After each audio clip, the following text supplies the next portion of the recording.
What's going on, everyone? My name's David. Welcome back to another BuzzFeed test. I need something fresh and cool and unexpected. And then I found pumpkin spice latte pizzas. Let's go. You know, pumpkin spice enthusiast. And in order to retain that title, I gotta do it. Here we go. Oh, snap, boys. Go. Pass the ball. Pumpkin spice French toast with a whipped Bailey's topping.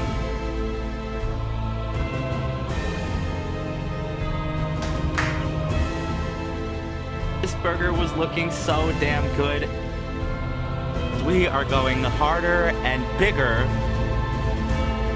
than ever before.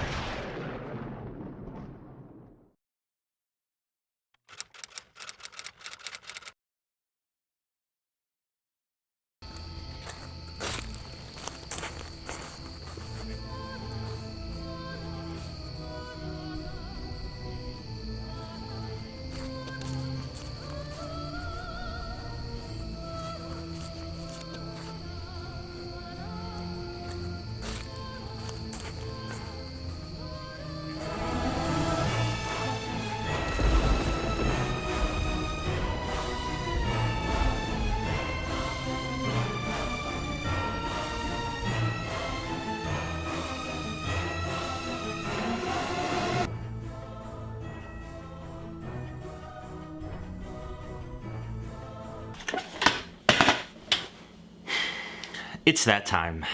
But how's it going, my peeps, and welcome back to the 8th annual Pumpkin Spice Month. And I figured what better way to kick this one off than with the platform that has dominated this year and make some fall pumpkin spice TikToks. In order to meet today's requirements, each one of these recipes had to be filled with pumpkin pie spice, lots of real pumpkin, whether that was canned, homemade, whatever. And I think I've compiled a great menu to kick this year's festivities off right.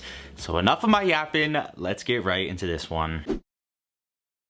Clearly, this year's goal is to elevate every single aspect of these videos and recipes possible, which is precisely why we will not be messing around with the store-bought pumpkin pie spice or pumpkin puree in cans. And we're gonna begin with the 5 horsemen of the pumpkin spice apocalypse, that being cinnamon, nutmeg, whole cloves, ginger, and allspice. Obviously, these first few steps are optional. I feel like I'm obligated to give you guys that disclaimer, but it can't hurt, that's for sure, if you've got the extra time. I started by toasting all these spices off, giving them a blitz, and then of course I grabbed some pie pumpkins and prepared them as you would for a pumpkin pie, just chopping them in half, removing the guts and the seeds, baking them off for about 45 minutes, and pureeing the flesh. If you couldn't tell, I'm trying to make a surplus of all of this stuff because we're gonna need a ton today. I'm assuming we're gonna need lots for the rest of the month. And now that our prep work is out of the way, we can move over to this year's first recipe entry, that being an Instagram recipe, which is pretty funny. But out of all the recipes I'm trying today, it was sent to me the most, by far, so I had to do it, and it is the pumpkin pie eggnog. I grabbed some sugar and heavy cream, caramel whipped cream, and pumpkin spice whiskey cream, milk, some of our pumpkin puree, brown sugar, 1 egg, and our pumpkin spice. First of all, welcome back to the channel, my peeps. I'm very happy to have you here. I know I've been gassing this one up a lot, and I hope it meets all your expectations. Some of the comments you guys have been leaving have been cracking me up, but let's get focused here. For this recipe, you have to heat up some cream and milk, and then temper your egg mixture. Of course, that's to make sure the egg yolk doesn't scramble by just pouring it right in that hot liquid. I did sneak in a splash of vanilla extract towards the end as well, only because I didn't see it in her ingredient list, but I think she did it in the actual video. And I thought, why not? It can't hurt. Also, can we talk about this pumpkin spice whiskey cream? The recipe calls for just plain whiskey, and when I saw this, I thought it was a match made in heaven. Did I pour myself a sample the night after I bought it just to make sure it was good enough for this recipe? Of course I did. But when all combined together, especially with the finishing of the caramel whipped cream and a sprinkling of more of our spices, this was looking incredible. It's felt like an eternity to get to this moment once again. But let's give this a taste and start off our pumpkin spice madness. What you're witnessing right now, this is my happy place.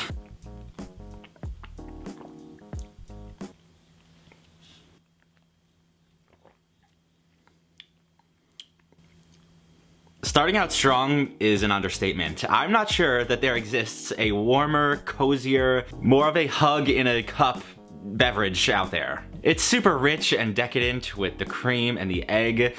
Those spices are the star of the show. They're so much more intense and flavorful when you toast them off, when you grind them yourself.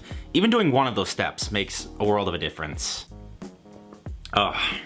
I'm fogging up.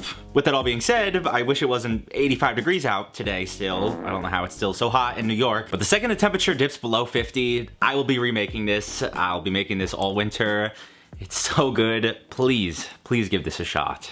Now from the good to the questionable, we've got this pumpkin spice dump cake from the user The Daily Nelly, and in order to make that, I grabbed some sugar and pumpkin pie ice cream, some butter and spiced cake mix, a can of evaporated milk and our pumpkin pie spice, a couple of eggs, and some pumpkin puree. Now even though it's been a while since we've made a dump cake, I'm sure some of you remember my issues, we could say, about dump cakes, besides the fact that they are purely an acceleration of any possible heart conditions you may have with how violently American it is. It's also just got a very perplexing and, let's say, unappetizing name. I'm sure it was named after the literal way that this comes together, being that all of your ingredients are just dumped down in your baking tray, whisked together, and on the very top, you dump and spread your cake mix, and then check that your eyes aren't deceiving you, 2 sticks of melted butter drizzled all over the top of this. It then gets baked off in a 350-degree oven for about 35 to 45 minutes, and we arrive to my final issue. More often than not, all of the cake mix doesn't absorb enough liquid to kind of incorporate itself. You get these mounds of just powdery, dry ingredients. If there's any dump cake out there that's gonna change my opinion on them, it's gonna be this one, especially when it gets paired with this pumpkin pie ice cream. Will my opinions on these things be forced to change today? We're about to find out. I never know if these things are cooked. This thing is half the height as the one in the video. It looks like it could start running down the plate at any moment if I angle it forward too much. It's just an odd dessert. It's not one that I ever make on my own time. I mean, I never said I thought this was not gonna taste good.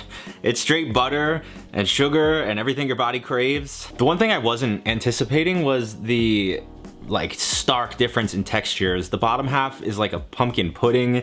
The top half is like a crumb cake. I'm glad I got a piece without the uncooked cake mix on the top. But it's a really good combination too with the ice cream. It screams fall, it screams pumpkin. It's checking every box. Take a seat. And I do not like dessert. That is delicious, mouth-watering, flavorful, delectable. It's got all the adjectives. You got this amazing ice cream. This is one of the best ice creams I've ever tasted from a carton. Yeah, it's a good thing you didn't see how that was made. It's very... That's like I don't care how hot dogs are made. It's very American. Wow. Yeah, that was good. Well, there you have it. It was like a true pumpkin harvest in your mouth.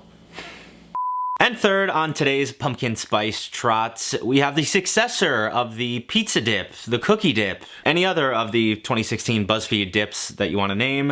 It is the pumpkin pie dip. And to whip that up, you will need some Cool Whip and ground cinnamon, our pumpkin pie spice, instant vanilla pudding, some of our pumpkin puree, and then whatever kind of vessels that your heart desires to shovel this stuff down your gullet. Well, I thought I was making enough of the pumpkin puree to last me at least a couple of weeks through all the subsequent videos we'll be making. We're already running thin on this stuff, because for this one, we are using what would be another can, or about 15 ounces of the stuff, mixed with our spices, the vanilla pudding, which results in this really dark and amazing smelling concoction. And then you just have to fold in your Cool Whip, and that's it. It's as easy as that. This was another reason why I wanted to whip up a fresh batch of the freshly toasted and ground pumpkin pie spice. When you've got something with this little ingredients, every single one of them matters, and when you take a few extra steps with it, it should be exponentially better in the long run. I did stick this in the fridge for about a half an hour just to let everything firm up and kind of permeate. And then I just served it up with those cookies that I showed at the beginning, and it's time to give this one a taste. We'll see how long this fog lasts. It's already giving me a headache. I really wish I had some of those fall sprinkles that she used. If you couldn't tell, I had some rainbow ones that I tried to pick the purple and orange out of. Looks very good though, I would say. Very seasonal. Actually, I think a sample with the pumpkin cookie is more necessary. How is it? This is very good. I am enjoying it, but I think it might fall victim to the old saying, if you made it and you know it's in there, it's kind of what you're gonna taste. Because to me, it just tastes like Cool Whip with a couple of things added. Maybe if somebody just handed me this and I was tasting it blindly, I would be a little more impressed. It's not bad though, don't get me wrong. It does have a lot of essence of pumpkin pie. It just barely missed expectations is all. Also, I can't help but think this would have benefited from just more stuff. Maybe a splash of vanilla, a sprinkle of kosher salt. Oh, smells real good. Ooh, it smells like pumpkin pie. That's the point. Sit down and taste it. No, I brushed my teeth. Come on. I brushed my teeth. I can't. Literally. They're booing at home. Maybe I'll come back to this one day, or even later this month. But for right now, we got one more very special recipe to tackle. And last but not least, we've got these donuts from...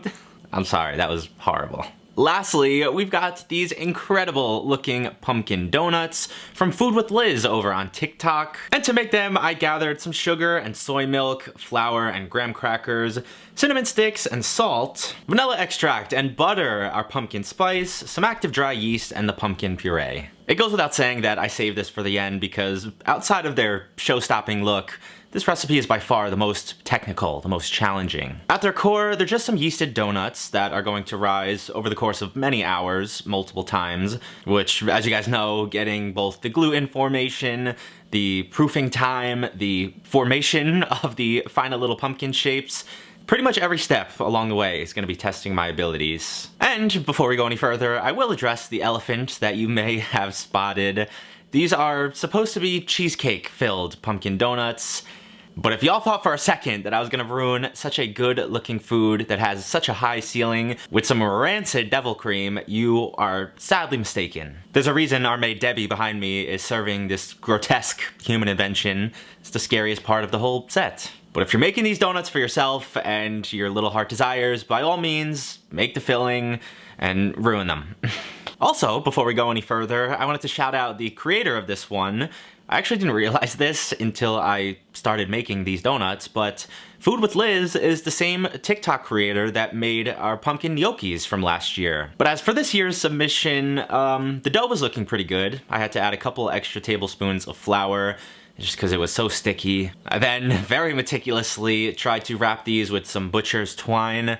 This step was a little more challenging than I was expecting, but after taking my time with these, I got a couple really good looking ones. I let them cook in 350-degree oil for about 3 minutes aside. I very thoroughly coated them in the graham cracker, sugar, and pumpkin pie spice mixture before sticking our little cinnamon sticks in the top of these, and wow. I had a feeling these were gonna come out looking good, but they even exceeded my expectations. Will the taste hold up to those expectations? It's time to find out. This is the best time of the year, and nobody can tell me otherwise. Just the fact that I could pick these up by the stems, show you how light and airy they are, I am excited. These are incredible, to no one's surprise. Definitely my favorite recipe of the day. From the look to the smell and the taste, these encapsulate everything I want everything I eat this time of year to be. That crumb is beautiful. It's the perfect amount of airiness while still having a little bit of a chew. If I had to make one nitpick, I would say add even more pumpkin flavor the next time I make these. The inside is very mild. It's not sweet at all. It relies heavily on that powdered coating. Other than that, these things are perfect. They are genius. They're a showstopper. Please make them if you have the means. Good God, the serotonin that is coursing through my veins right now. I love you all. Thank you so much for watching, and I'll see you right back here next time. Peace.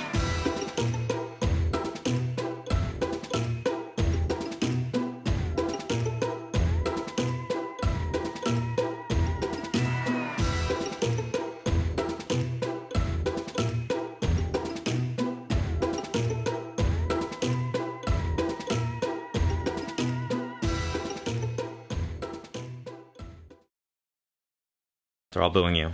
Well, Oh I'm putting that in. At least at the end. That's pig. I'm trying to eat here. You can't be mad when I put that in. Woo! Yeah, thanks.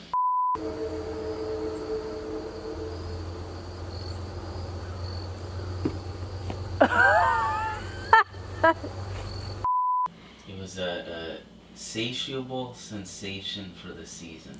Alright. That's not a word, satiable. You just thesaurused that. Is it not? I don't know.